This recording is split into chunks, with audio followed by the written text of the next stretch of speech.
Ari, at last. At last we meet. I think I had put in Sydney time zone.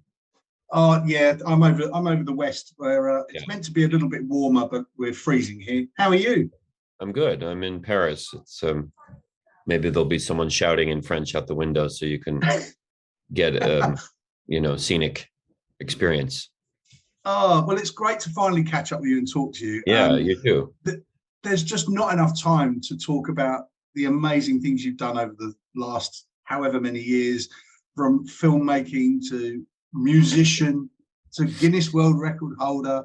Oh, researching this has been incredible. The Guinness World Record is like when all else fails in my life, I think about that and I'm like, no one else has that.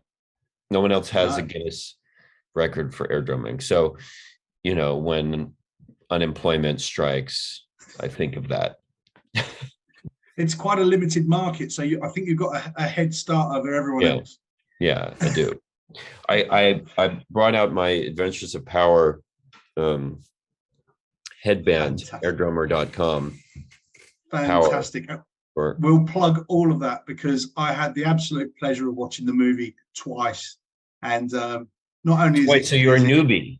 I am a newbie. Until you've watched it 7 or 8 times, you're it's like going to Catholic Mass. You don't speak the Latin yet. But once you've memorized it, then that's when it really takes off. And that's when you know what song's coming next on the soundtrack. Yeah. And then I can start warming up my air drumming before it even kicks in. Exactly. Fantastic. Although you seem like the kind of guy who's always warmed up for air drumming. These arms have air drummed in the past, but not at the level you do. Yes, I've always told people, and it's in the movie too, but the truth that air drumming is really, really hard. It's from a athletic point of view.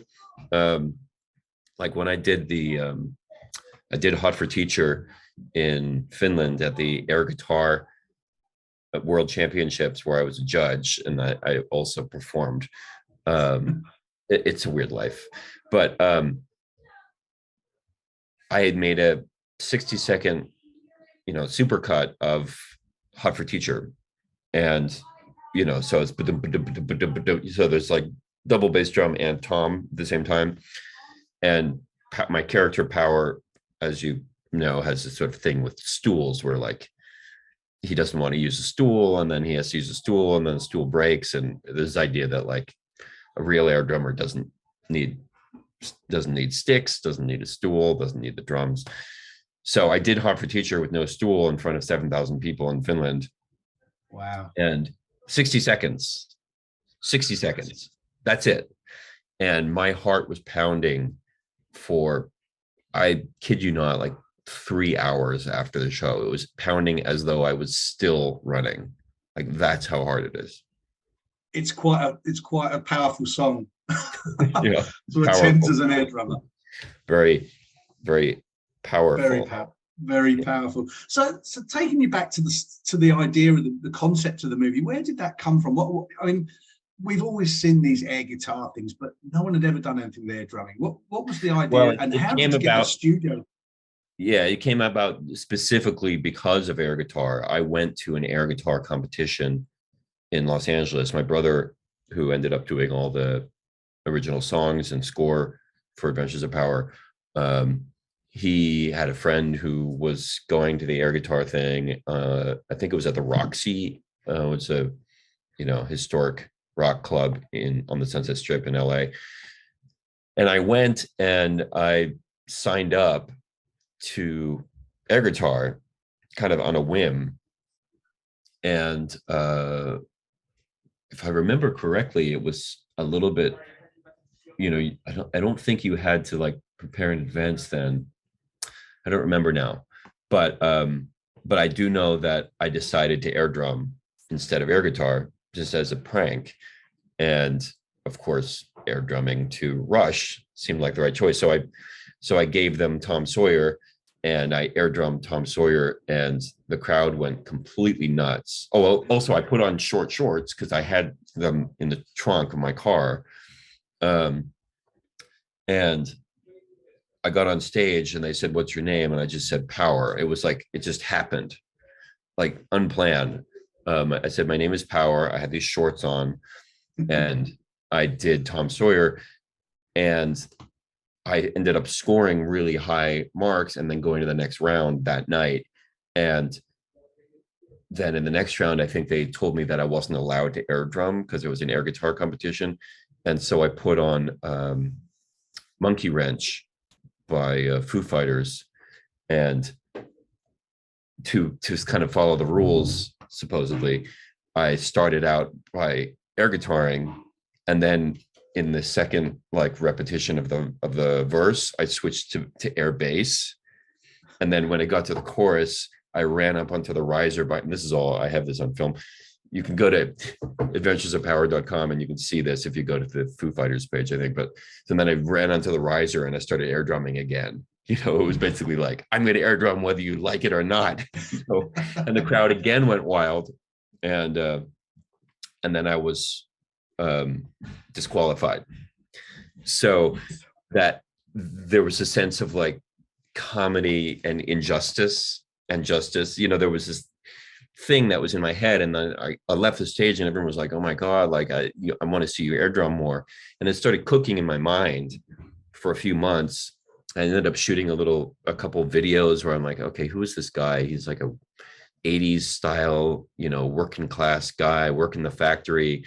And so I shot a video for fun of him air drumming to Kyrie Eleison by Mr. Mister, who we ended up using that as the opening track. But so I shot a little, you know, like home video of that. And I just kept laughing as I was doing this. And then I had lived in this small town in New Mexico where there were labor troubles at the copper mines. And I was like, you know, that's a really interesting story for a drama. And so I went out to New Mexico to visit my aunt and also do a little research. And the day I got back, there was another strike at the mine, started like the day I got there.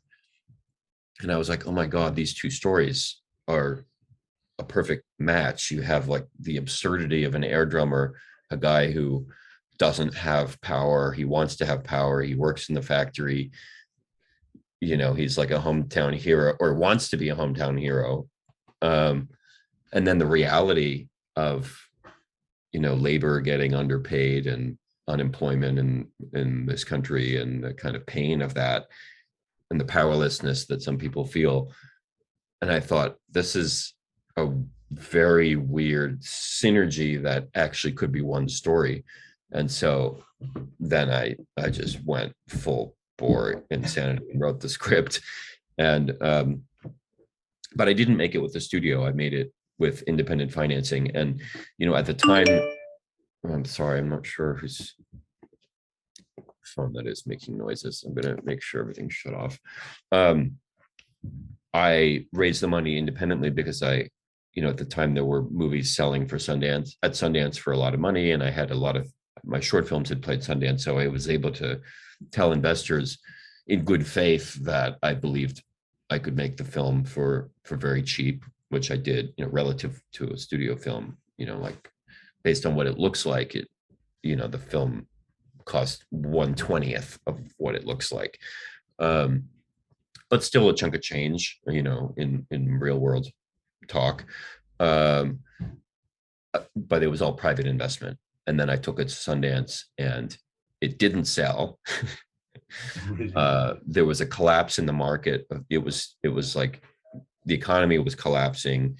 The independent film industry was going through a massive collapse. A bunch of companies that had been buying films for like $5, $6, $7 million the year before were now either bankrupt or buying films for $50,000.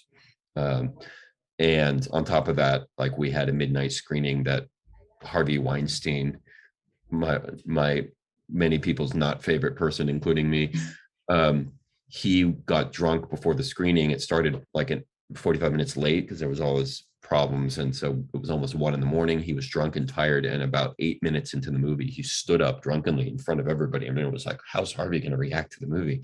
You know, because he's the most important tastemaker. And he drunkenly stumbled and like pushing over people's heads to leave, like before the 10-minute mark. And then my career was like I was toast. And by the time the movie ended at whatever it was, 2:30 in the morning, there were all these blogs and like how I was a failure and like this piece of shit, and Harvey Weinstein walked out, and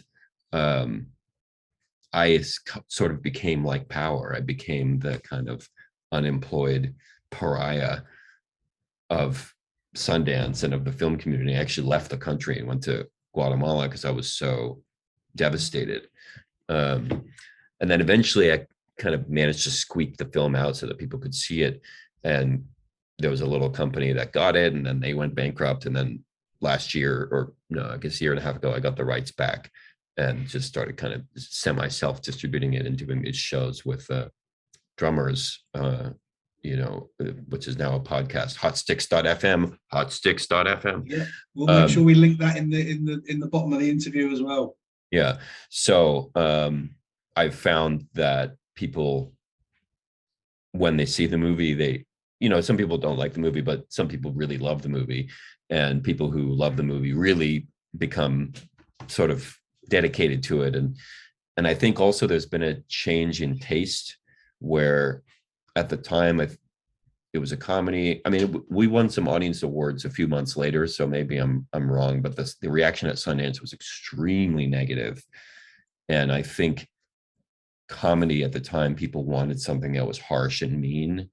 And this is a film that looks like it might be a kind of a gross out comedy or something, but it's actually, at its heart, it's almost like a sweet drama. And it's a story of like innocence triumphing. It's like closer in spirit to Babe, the movie about the little pig, than it is to, The Hangover or whatever. Like, and so, but now with the world feeling maybe more troubled in a million ways, I think people are really responding to the sweetness of the movie. And as I've had live screenings of it in Eastern Europe and kind of toured around with it as though it's a new movie, people are like, oh my God, this is my new favorite movie. And so that's nice after what I went through, where my career was kind of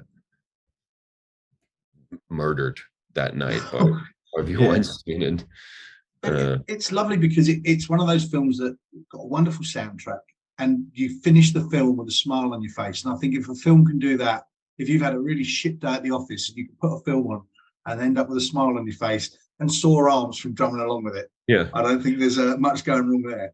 That was my goal, was to awaken, help people's hearts awaken, heartbeats awaken. That's the first line of the movie is the first sound we hear is the beat of our mama's heart, and there is that idea of like reconnecting with the heartbeat. And so I'm glad you had that reaction, because I did, yeah. and a lot of people now do, but it really was not that way. Like when it came out, like I was I mean, I was in bad shape for a long time. I was like, my agent, my lawyer, like everyone dropped me. Everyone was like, we don't want anything to do with you. It was horrible. And but kind of perfect in the sense that I experienced what my character Power experienced in terms of like total society rejection. Yeah. And there was a reference in there you spoke about briefly about you went to visit your aunt, and of course in the film Power lives with his aunt. So there's that reference as well, which is very sort of parallel. Yeah, there's a lot of autobiography in it. I mean, not only did I, do air drumming sort of for fun, but Power lives with his aunt in the basement, and his mother has died. And my mother died, Power's mother dies when he's like 10 years old, but my mother had died, and I lived in my aunt's basement after that. So in a mining town in the Southwest, I mean, that's straight up autobiography. And Jane Lynch, really, without having ever met my aunt, she channeled her kind of like frenetic energy, which was, she was totally wonderful to work with. And yeah, so I mean, it is sort of like a true story, but not a true story. I do hope that those white legs have now been suntanned a little bit now you've been in France for a while, because they do get referenced in the film. Yes, my white legs pretty much stay white, because I don't tan. I guess I get a little bit red. Um, but for the scene where I pull off my sweatpants and air drum through the streets with my white legs, I actually even made them whiter. Like we painted them even whiter than they really are. But that His also legs are is so autobiography white. in the sense that like when I was a kid, like I was, grew up in California, and like the bully guys in school would be like, you look so white, you look like you're a dead person, it was that kind of thing. And I would try to tan myself, which was stupid, but so in a way, like, I my character is a message to my younger self to like accept yourself, and maybe to people watching to accept who they are, And you touched on Jane Lynch. I was a big fan of Glee in the early days. She captured me as an actress. It was just a fantastic character she played in that. So when I got to see the film, saw she was in it, and of course the iconic Michael McKean, who's in rock circles has been in probably one of the most iconic movies of all time. I mean, to get David St. Hubbins playing my dad was surreal in terms of its perfection. And talking him into doing the movie was interesting because he's a great dramatic actor. He's known, or was known, more for comedy and improvisational things at the time, and now of course he's known for because of Better Call Saul, he's got a whole new fan base. But at the time, I think people thought of him as like the comedy guy, and of course Adventures of Power is a comedy. But when I spoke with him about it and was trying to talk him into doing the movie, I presented it as, okay, yes, it's a comedy, but you're playing a dramatic character in it. You're playing the union organizer of a copper mine whose son is an air drummer, and you're worried about him and you're frustrated with him. But you're this salt of the earth labor organizer. And he really responded to that, and he treated it as a dramatic role. I mean, he, in all of his scenes, I don't think he has any jokes. I mean, there's some kind of funny things he says as he's like criticizing me and trying to get me to like wake up from this whole air drumming thing. But we treated his performance as a dramatic role, as a union man and a concerned father, and that's it. No comedy for him, which I think makes it really powerful when he ends up air drumming to try to protect the mine. That kind of and that's an iconic scene when they're all lined up in front of the little takeout stall there, and they all do the drum together. That's just fantastic. Yeah, I that was, if I didn't get Phil Collins in the air tonight, the rights, I would have, I don't know what I would have done. I mean, that was so essential that, it's obviously one of the air drum moments of all time in that song. And to take that song that's been used in other movies, and again, it has the soul of Adventures of Power, in that it's playing for something on the surface kind of funny, but actually wanting that scene where they're air drumming to be something that would make people cry. And I have heard from some people that they cry during that scene, which is so great for me to know that, like, the movie's able for some people to walk that line where the comedy transcends into something beautiful and powerful. It's almost an acceptance, really, in a way. He accepts that the power that the air drumming has, and what it can achieve, and it is an iconic part of the movie. I love it. It is a pivotal point. Yeah. Well, thank you. I'm glad that worked for you. And I unfortunately never had any direct contact with Phil Collins. We got the clearance through his manager. I mean, it's somewhere along the chain, someone must have gotten it to him, and we were paying very low rates for these songs. It was like, you know, we were turned down by a lot of artists. And so, but the most essential ones, like, you know, Tom Sawyer, and, you know, getting Neil Peart to actually appear in the movie, not just using this song, but he shows up at the end, you know, that was just an incredible gift.